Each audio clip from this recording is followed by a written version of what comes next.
साथियों, फिलहाल इस वक्त हम यूके ट्रिपल एससी के बाहर हैं और यूके ट्रिपल एससी के बाहर आज आना क्या हुआ, आयोग की कार्य प्रणाली लगातार सवालों के घेरे में है। और आज ये देख रहे होंगे आप, एलटी चयनित जो तमाम अभ्यर्थी हैं, एलटी चयनित, ये सारे यहाँ पर आए हुए हैं। और हम लोगों की इनकी एक ही डिमांड है कि जल्द से जल्द जो है नियुक्ति पत्र दे दिए जाए। और अभी हाई कोर्ट में जो है आरक्षण का मामला अटका हुआ है। आयोग बार बार जो है लापरवाही कर रहा है और लापरवाही साथियों ये है कि जो आयोग के वकील हैं उनकी तरफ से जो है वहाँ पर जो है पैरवी जो है नहीं की जा रही।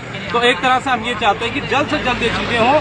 और दूसरी चीज़, आयोग लगातार हर परीक्षा यहाँ पर हाईकोर्ट में जारी है, वो सबसे दुखद है। और हाईकोर्ट में हर परीक्षा जाने का कारण ये है साथियों कि ये गलती किसकी है, इस लाल बिल्डिंग की गलती है, यहाँ के अध्यक्ष की गलती है, यहाँ के जो है सचिव की गलती है, यहाँ के परीक्षा नियंत्रक की गलती है, जो बार बार जो है बच्चों को जो है हाईकोर्ट जाने को मजबूर होना पड़ रहा है। अब इनकी क्या गलती इतने सारे बच्चों की? ये सारे बच्चे 84 दिन 85 दिन से जो है पहले शिक्षा निदेशालय में धरने में बैठते हैं और आज यहाँ पर धरने में बैठे हैं।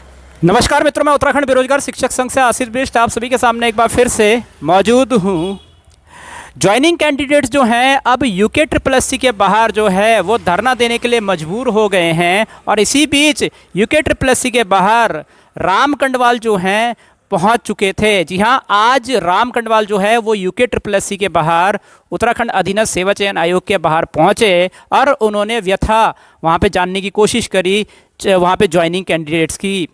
तो उन्होंने सीधे तौर पे वहाँ पे वीडियो बनाया और वीडियो के अंदर सीधे तौर पे ये बात कही कि ज्वाइनिंग कैंडिडेट्स जो हैं अपनी जल्द से जल्द नियुक्ति की बात कर रहे हैं। इसके साथ साथ उन्होंने आयोग के ऊपर लापरवाही के भी आरोप लगाए और सीधी सीधी बात है, सवाल उठाए कि आयोग यहाँ से जो रंजना पांगती जी का जो केस है, जो आरक्षण का जो केस है, उसमें पैरवी लगभग बिल्कुल नहीं कर रहा है। उन्होंने ये नहीं बोला कि कम कर रहा है, उन्होंने लगभग यही आरोप लगा दिया कि भाई वहाँ पर पैरवी जो है उनके वकील जो है लगभग बिल्कुल नहीं कर रहे हैं।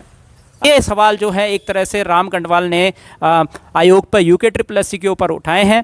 उसके बाद यहाँ पर राम कंडवाल ने सीधी सीधी बात है पुरानी बातों को यहाँ पे रखने का प्रयास किया। जैसे कि हम आपको बता दें कि हम अपने पुराने वीडियोस के माध्यम से बता दें कि हम जनवरी से एलटी भर्ती को कवर कर रहे हैं। और आपको याद होगा कि हमारे उन वीडियोस में कई बच्चों ने इंटरव्यूज़ दिया था उन्होंने अपनी समस्या को बताया था। वहाँ पे आपको बता दें, जब एप्लीकेंट्स वहाँ पे पहुँचे हुए थे तो वो सब प्रत्यावेदन वहाँ पे लिख रहे थे। वो चाह रहे थे कि आयोग उनकी समस्या का समाधान जो है जल्द से जल्द करे, उनकी समस्या का समाधान, कि उनका जो मतलब जो भी उनकी समस्याएं थी उसको लेकर उन्होंने पत्र लिखा, अपना रोल नंबर लिखा और बहुत सारी, वो चाह रहे थे कि उनकी प्रॉब्लम्स का समाधान वहाँ पे हो पाए। तो उसके बाद क्या होता है कि प्रत्यावेदन अंदर जाते होंगे, उसमें से हो सकता है कि कुछ समस्याओं का निवारण हो पाया होगा, कुछ का नहीं हो पाया होगा, या फिर किसी का भी नहीं हो पाया होगा। जिन कैंडिडेट्स का समाधान वहाँ पे नहीं हो पाया, उन्होंने अलग अलग तरीके से प्रयास किए होंगे कि उसके बाद भी कई लोगों ने प्रयास किए होंगे कि कहीं से समस्या का समाधान हो पाए। लेकिन जब हर तरफ से समाधान नहीं हो पाया, यूके ट्रिपल एससी के अध्यक्ष महोदय और सीधी सीधी बात है उनके सचिव और बाकी के जितने भी वहाँ पे एम्प्लॉयज़ हैं वो सब मिलकर अगर उनका समाधान जब नहीं निकाल पाए तो उनको हाईकोर्ट का दरवाज़ा खटखटाना पड़ा होगा। उनको लगा कि जब यहाँ से चीज़ें सही नहीं हो रही है तो क्या पता हाई कोर्ट से ही उनकी समस्या का निवारण हो पाएगा। तो कहीं ना कहीं ये जो प्रश्न है ये बहुत वाजिब प्रश्न है कि बच्चे हाई कोर्ट जो गए वो क्यों गए, वहाँ पे क्या उनकी समस्या का समाधान यूके ट्रिपल एससी के द्वारा हो सकता था। राम कंडवाल ने बाद में जाकर, इस वीडियो के अंत में जाकर, जो वीडियो अभी आपने देखा उसके अंत में जाकर यही बात उठाई, यही बात बोली कि यहाँ पे हाई कोर्ट जो मामला गया है उसमें कहीं ना कहीं यूके ट्रिपल एससी के अध्यक्ष और सचिव और परीक्षा नियंत्रक यानी कि एग्ज़ाम कंट्रोलर इसके लिए ज़िम्मेदार हैं और अन्य लोग इसके लिए ज़िम्मेदार हैं। तो देखने वाली बात ये होगी अब यहाँ से हाई कोर्ट से ये भर्ती जल्द से जल्द कैसे समाप्त होती है, कैसे निकल पाती है और कितनी जल्दी यहाँ पे नियुक्ति मिल पाती है। राम कंडवाल जो हैं अपने वीडियो के माध्यम से सीधी सीधी बात है ये सारी बातें बोल रहे हैं और कह रहे हैं कि इन समस्याओं का निवारण जो है जल्द से जल्द किया जाए। तो यहाँ पे सीधी सीधी बात है, यहाँ पे जितनी जल्दी हो सके हमारा भी निवेदन है कि सरकार भी इसमें हस्तक्षेप करे और जितनी जल्दी हो सके इन समस्याओं का निवारण करे। क्योंकि अगर इन समस्याओं का निवारण जल्दी हो पाता है, तो ये एलटी भर्ती भी जल्दी पूर्ण हो पाएगी और नई भर्ती के लिए भी क्या हुए बाकी के बच्चे भी तैयारी कर पाएंगे।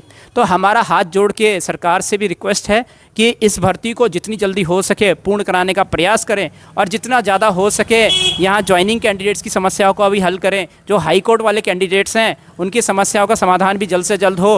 हाई कोर्ट में के अंदर जो तेज़ी से पैरवी होनी चाहिए वो भी तेज़ी से पैरवी सही तरीके से वहाँ पे हो पाए और जल्द से जल्द वहाँ पे केसेस का निपटारा हो। ये सारी जो समस्याएं हैं, ये ऐसा नहीं है कि इसी एलटी भर्ती में, पिछली एलटी भर्ती में भी ड्राइंग को लेकर आपको जैसा कि पता है वो केस वहाँ पे चला गया था, उसके बाद सारी सीटों को कैंसिल कर दिया गया था। तो लगभग हर एलटी भर्ती जब हाई कोर्ट जा रही है तो भाई यहाँ पे जल्द से जल्द उसका समाधान भी निकलना बहुत ज़रूरी है। तो आपको क्या लगता है नीचे कमेंट सेक्शन में ज़रूर बताएं। राम कंडवाल जो हैं अब यहाँ पे सीधी सीधी बात है चार्ज ले रहे हैं और कोशिश कर रहे हैं कि इन बच्चों की समस्या का समाधान जो है, चाहे वो ज्वाइनिंग कैंडिडेट्स हो चाहे वो अन्य कैंडिडेट्स हो, उनका अब यहाँ पे प्रश्न उठाए हैं। सीधी सीधी बात है, प्रश्न उठाए हैं UKSSC के ऊपर और ये भी कहा है कि ये सब चीज़ें चल रही हैं, क्यों चल रही हैं, हाई कोर्ट क्यों जा रहा है मामला। और उन्होंने सीधी सीधी बात बोल दी है कि अगर आगे भी ऐसा चलता रहेगा तो सीधा सीधा यहाँ पे और भी एलिजिबल कैंडिडेट्स हैं अध्यक्ष पद के लिए।